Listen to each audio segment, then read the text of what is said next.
तो अब कल समाजवादी पार्टी के लोग बोलेंगे नहीं नहीं, कल आजमगढ़ में अखिलेश यादव ने एक मुस्लिम नेता को बिठाया था। तो हां बिठाया था, 80 साल का एक एमएलए आजमगढ़ का, किस पर बिठाया? मंच पर, स्टूल के ऊपर बिठाया उसको, स्टूल के ऊपर बिठाया तुमने और सबको सोफे के ऊपर बिठाया। मेरे जहां पर तुमको मंच पर जगह नहीं है बैठने की, और अगर बैठने की जगह है तो स्टूल पर बिठाया जाता। मैं उन मुस्लिम कायदीन से कहूंगा कि छोड़ो समाजवादी पार्टी को, तुम असदुद्दीन ओवैसी के कंधे पर बैठ जाओ, मैं तुमको उठाकर लेकर जाने के लिए तैयार हूं।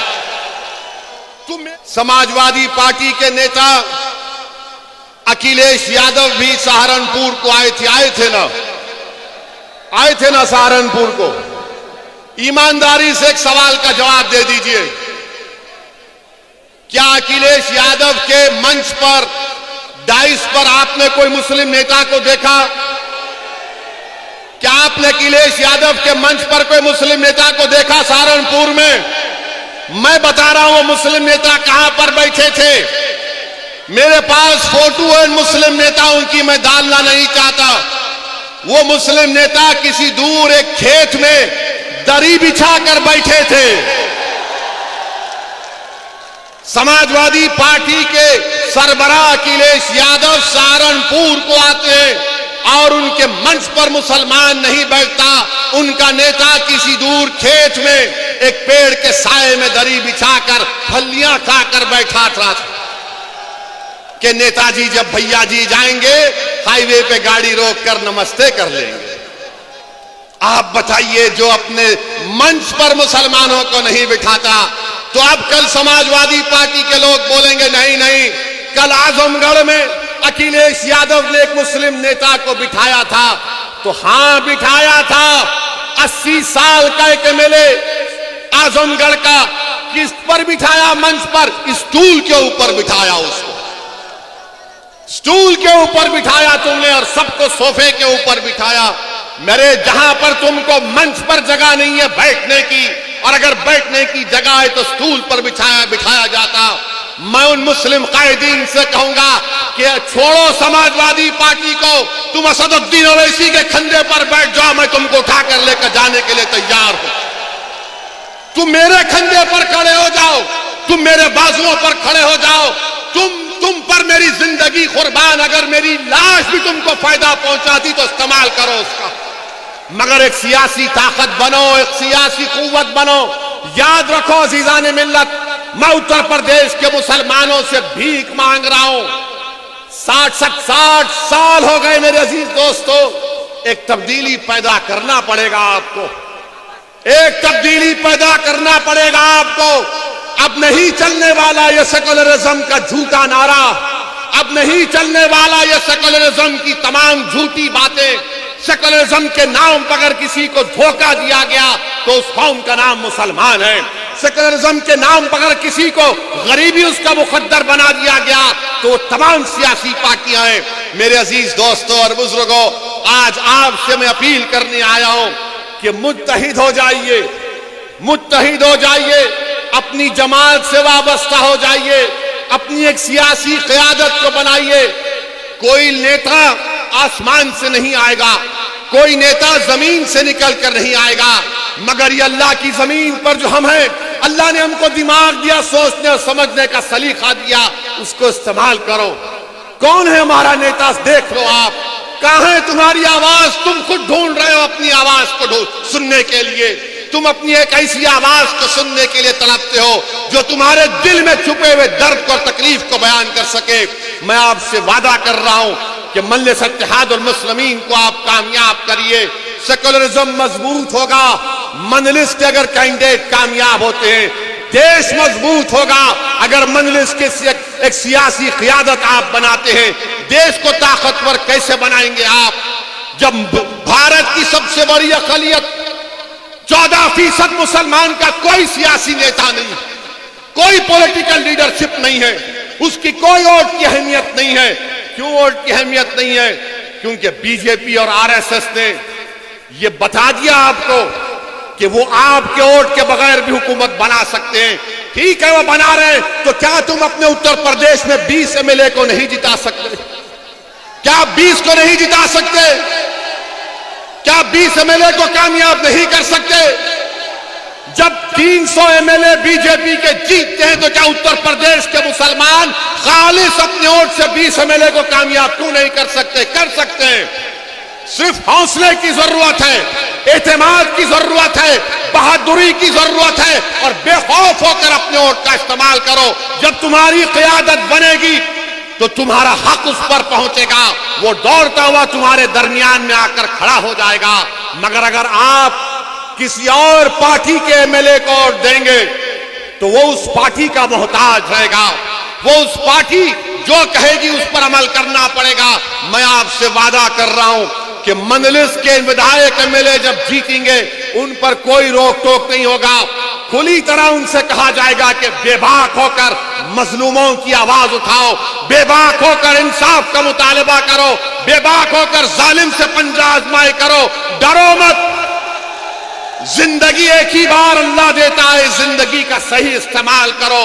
जब तुम और हम कब्र में जाओगे तो तिश्नगी नहीं रहना कि काश मैं मुसलमानों के लिए कुछ ऐसा कर लेता। मैं तुमसे कह रहा हूं उस तिश्नगी को मिटा दो और मंजलिस का साथ दो, आप देखोगे कि तब्दीली पैदा होगी इंशाअल्लाह ताला। मेरे अजीज दोस्तों और बुजुर्गों, हम पर इल्जाम लगाने वालों पर मैं एक ही बात उनसे कहूंगा कि मंजलिस पर इल्जाम आप लगाते हैं, मैं मुसलमानों के इंसाफ की बात करता हूं। मेरे दोस्त, मेरे गयूर कौम के नौजवानों, आप बताइए कि गोरखपुर में एक गुप्ता साहब का पुलिस कस्टडी में उनको मार मार कर कत्ल कर दिया जाता है। हमने भी उसकी मजम्मत की और उत्तर प्रदेश के योगी बाबा ने क्या किया? बाबा ने ये किया, बाबा फौरन गोरखपुर चले गए। बाबा फौरन पीड़ित परिवार से, गुप्ता साहब के खानदान वालों से मिलने चले गए, कहा 50 लाख रुपए दूंगा। पुलिस को, ऑफिसरों को सस्पेंड किया। अखिलेश यादव क्या किए? वो भी गुप्ता परिवार के पास चले गए और 21 लाख रुपए का चेक दिया। यहां आपको बता इसलिए रहा हूं कि देखो ये नाइंसाफी, इंसान जब मरता है तो इंसान होता है, मौत तो इंसान की हुई है। जालिम ने एक इंसान की जान ले ली, मगर उसका नाम अगर गुप्ता होगा तो उसकी जान की अहमियत है। जिसका नाम फैसल होगा, जो उन्नाव में तरकारी बेचता था, 18 साल का बच्चा। नहीं, ये मैं थालियों के लिए नहीं कह रहा हूं, सुनने के लिए कह रहा हूं। अगर तुम्हारे दिलों में धड़कता हुआ दिल है तो उस बच्चे के लिए एक आंख में आंसू लाओ। उसके पुलिस कस्टडी में मार दिया गया, तरकारी बेचता था गरीब बच्चा, मगर कोई उसके पास नहीं गया, कोई उसके पास नहीं गया। क्यों? उसका नाम फैसल था और वो मुसलमान था। कोई 50 लाख का वादा नहीं, कोई 21 लाख का चेक नहीं, कोई पुलिस वाले को सस्पेंशन नहीं। क्यों? क्योंकि गुप्ता के वोट की अहमियत है, तुम्हारे वोट की कोई अहमियत नहीं है। तुम्हारी जान की अहमियत नहीं है, तुम्हारे आंसुओं की अहमियत नहीं है। और तुम ये समझ रहे हो कि तुम बादशाहगर हो। नहीं हो तुम बादशाहगर उस वक्त हो गए जब 19% एक शीशा पिलाई हुई दीवार की तरह मुत्तहिद हो जाओगे। तो अगर तुम्हारे बच्चे के सर के बाल पर आंच आएगी तो लड़ेंगे, तुम्हारी खौफ से, तुम्हारे इत्तेहाद के खौफ से परेशान रहेंगे। मेरे अजीज दोस्तों और बुजुर्गों, ये मिसाल आपके सामने है। आप बताइए क्या क्या नहीं हो रहा है। ये वेस्टर्न यूपी है। कई एनकाउंटर में मुसलमानों को पुलिस ने गोली मार दिया। एक मशहूर जर्नलिस्ट है जिसका नाम मोहतरमा नेहा दीक्षित है।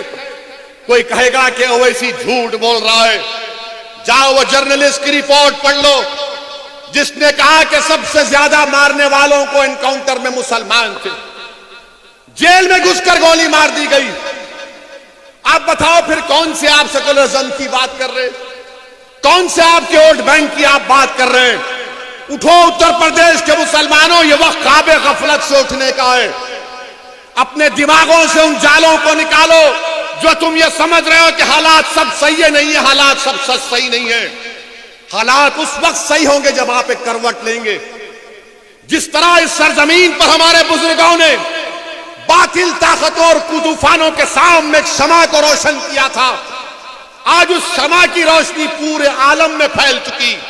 क्या तुम एक सियासी शमा को नहीं रोशन करोगे अपने इत्तेहाद की ताकत पर? क्या तुम एक शमा को नहीं रोशन करोगे ताकि तुम्हारे आने वाले नस्लों का मुस्तकबिल अच्छा हो सके?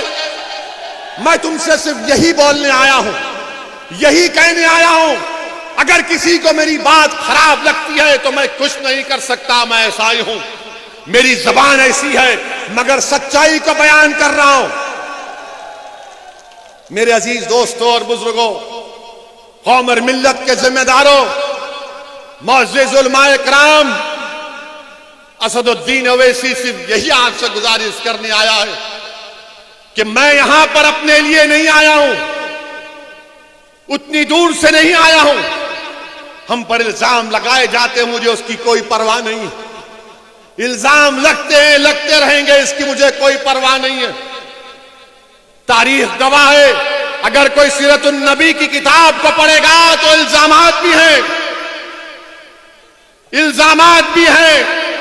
मक्के की सरजमीन पर जिस्म मुबारक पर ऊंट की उजड़ी भी डाली गई, ताइफ का सफर भी है, ओहद का मैदान भी है, और उसके बाद फतेह मक्का भी है और होगा इंशाअल्लाह ताला।